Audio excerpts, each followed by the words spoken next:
অনেকেই আমাকে বলে দেখা হইলে, ভাই এত এনার্জি কোত্থেকে পাস, ভাই এত টাইম কেমনে পাস। আসলে আমি কি করি দেখেন, এমনিতে ওই 4-5টা টিউশন তো অলরেডি সবসময়ই থাকে। তার পাশাপাশি দেখা গেছে আমি সেকেন্ড ইয়ারের উদ্ভাসে ওই অ্যাডমিশন সিজনে প্রায় দেখা যাচ্ছে প্রত্যেক সপ্তাহে ক্লাস নিতে গেছি। ওই রাতের বেলা জার্নি করে গেছি, আবার দিনের বেলা ক্লাস নিয়ে আবার রাতের বেলা ফেরত আসছি। তো দেখা গেছে এরপরের দিন এসে আবার ক্লাস করছি, এরপরের দিন এর মাঝখানে কিন্তু ওই বাসের মধ্যেই যা ঘুমাইতে পারছি। এখন কথা হচ্ছে এইটুকু পরিশ্রম করার জন্য কিন্তু একটা মেন্টাল স্ট্রেংথ দরকার, মানসিক শক্তি দরকার। একটু খেয়াল করে দেখেন তো, এই যে এত পরিশ্রম করতে পারতেছি, কেন করতে পারতেছি? আমার পরিশ্রম করার সদিচ্ছা আছে বিধায় করতে পারতেছি।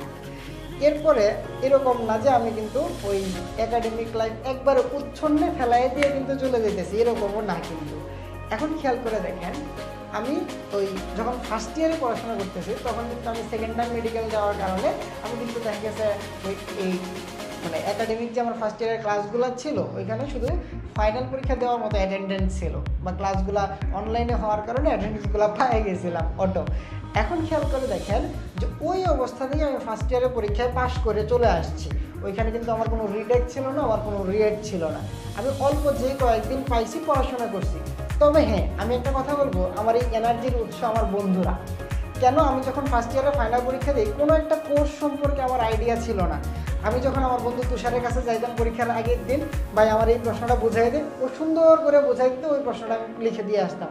আমার তো ওই টপিক সম্পর্কে কোনো আইডিয়া নাই। আমি যখন ফয়েজের কাছে যাইতাম, দেখা যেত সেই ফয়েজের কাছে গেলে একটা শিট গুছাই দিত, একটা নোট গুছাই দিত। আমি যখন রাকিবের কাছে যেতাম, আমার নোটটা গুছাই দিত, শিটটা গুছাই দিত। আমার এই বন্ধুরা হচ্ছে আমার এই এনার্জির উৎস। এই যে সারাদিন পরিশ্রম করে এসে সারাদিন টিউশন কোচিং হ্যান ত্যান করে দিয়ে এসে রাতের বেলা এসে যখন আমার বন্ধুরা বলতাম ভাই আমার পড়াটা একটু গুছাই দিই, তখন দেখা গেছে রাতে সন্ধ্যায় খাওয়া দাওয়া করে 8টার সময় পড়ছে, একদম ভোর পর্যন্ত পড়ে ওই পড়াটা মোটামুটি কমপ্লিট করে ফেলছি। এমন কথা হচ্ছে যে এত পরিশ্রম করতে করতে কিন্তু এই একাডেমিক রেজাল্ট যে একবারে ফল হইতেছে, যে একদম উচ্ছন্নে চলে যাচ্ছি, এরকমটাও না। আমার যখন ফার্স্ট ইয়ারে কোনো রকম পাস করছি, আর এটা যদি আমি একটা গ্রাফ চিন্তা করি, এই গ্রাফের মধ্যে আমার ফার্স্ট ইয়ারের রেজাল্ট যদি এরকম হয়ে থাকে, সেকেন্ড ইয়ারের রেজাল্টটা এরকম, অর্থাৎ এক্সপোনেনশিয়াল। এক্সপোনেনশিয়াল ফার্স্ট ইয়ারে কোনো রকম পাস করার পরে সেকেন্ড ইয়ার রেজাল্টটা কিন্তু এক্সপোনেনশিয়াল আকারে যাচ্ছে। তো চেষ্টা করতেছি সব দিক থেকে মেনটেন করে চলার জন্য। এই যে বন্ধুরা একটা এনার্জির উৎস, তারপরে বলবো আমার পরিবার আরেকটা এনার্জির উৎস।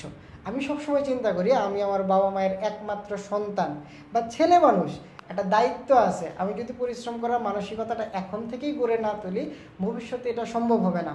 দেখেছে আমার বন্ধুরা দেখা হইলে বলে তুই মরে যাবি, বেশি দিন বাঁচবি না, এত পরিশ্রম মানুষ করতে পারে। যখন দেখা গেছে আমি অসুস্থ থাকি হলে, আমার ডিএমসির মোড়ে যখন আমার মা নিয়ে যায়, মারুফ নিয়ে যায়, রাকিব নিয়ে যায়, প্রায় সময় অসুস্থ হয়ে যায় মাঝে মাঝে। দেখা গেছে ওদের কারণে আমার দেখা গেছে ওই অসুস্থতা বেশি দিন থাকে না। আমার এই বন্ধুরা আমার এনার্জির উৎস, আমার পরিবার একটা এনার্জির উৎস, আমার বন্ধুরা একটা এনার্জির উৎস। যদি সাপোর্টিভ পরিবার থাকে, সাপোর্টিভ ফ্রেন্ড সার্কেল থাকে, তাহলে পরিশ্রম করে ফেলা যায়। এই যে আমি অনুশীলনীতে টাইম দিচ্ছি, তার পাশাপাশি উদ্ভাসেও এই দেখা গেছে ওই 24 ঘন্টায় মানে অ্যাক্টিভ। দিনে ক্লাস নিচ্ছি, রাতে বাসে আনাগোনা করতেছি। আবার একাডেমিক অ্যাটেন্ডেন্স, আমার সেকেন্ড ইয়ারে একাডেমিক অ্যাটেন্ডেন্স ছিল 94%। অ্যাটেন্ডেন্স মানে ক্লাসগুলোতে একদম মিস দিয়ে সব কিছু করতেছি এরকম না, চাইলে সব কিছু ম্যানেজ করে চলা যায়। বুঝতে পারছি? তাহলে আমার যারা স্টুডেন্ট আছে এই ক্লাসটা দেখতেছে, তারা তো শুধু পড়াশোনা করে রে ভাই, তাদের তো আর কোনো কাজ নাই, শুধু একাডেমিক পড়াশোনাটা করে। আমার মতো এত বারো বারো ধরনের কাজ তো সে করে না। তাহলে তোমার রেজাল্ট কেন খারাপ হবে? কেন ভালো করবা না তুমি? তুমি তো আমার থেকে টাইম বেশি পাচ্ছ, আমার থেকে বেশি সাপোর্ট পাচ্ছ, তাই না? এটা কি আমি এক্সপেক্ট করতে পারি না যে এইচএসসিতে তুমি ভালো শুধু পড়াশোনা করবা, এক্সট্রা আর কোনো কাজে মনোযোগ দেবা না? যতটুকু প্রয়োজন ততটুকু সময় ওয়েস্ট করো, বাকিটা কাজে লাগাও। দেখো, আমি সময়টা কোন জায়গা থেকে বাঁচাই?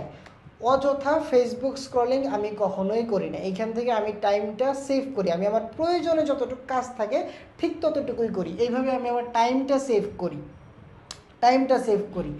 এরপরে বলি, বন্ধুদের আড্ডা থেকে একটু দূরে থাকবা। অপ্রয়োজনীয় আড্ডাগুলো যেগুলো না হইলেই না, বন্ধু দরকার আছে, আমি বললাম না আমার বন্ধুরা আমার এনার্জির উৎস। তো বন্ধুদের থেকে দূরে চলে যাবে এরকমটা বলবো না, অপ্রয়োজনীয় আড্ডাগুলো এড়ায় চলবা যতটুকু দরকার। যেমন আমি অসুস্থ হলে আমার হলের ফ্রেন্ডরা তো যাই, আমার পাশের হলের সাব্বির আছে, সোয়াইব আছে, বা আমার ডিপার্টমেন্টের ফ্রেন্ডরা খুবই হেল্পফুল। বিশ্ববিদ্যালয়ে আমি দেখছি যত ফ্রেন্ড সার্কেল আছে ডিপার্টমেন্টের বন্ধুদের মতো আপন আর কেউ হয় না, অন্য বন্ধুরা এতটা হয় না, তাদের সাথে সবসময় চলাফেরা হয়। যে কোনো বিপদ আপদে ইউনিভার্সিটির ডিপার্টমেন্টের ফ্রেন্ডরা এনার্জির উৎস হয়ে থাকে।